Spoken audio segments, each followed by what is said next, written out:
Grade 5, All is Calm, and I'm going to show you slowly how to do bar 11 and 12 hands together.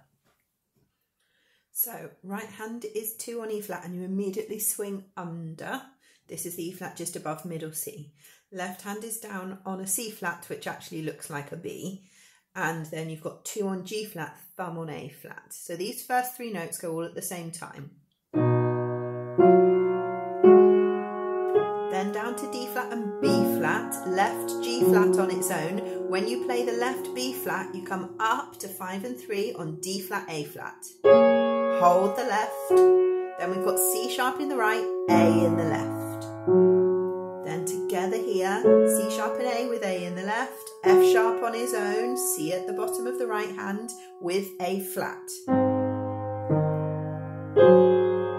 Then down to D flat. Okay, I'm going to play that again without talking.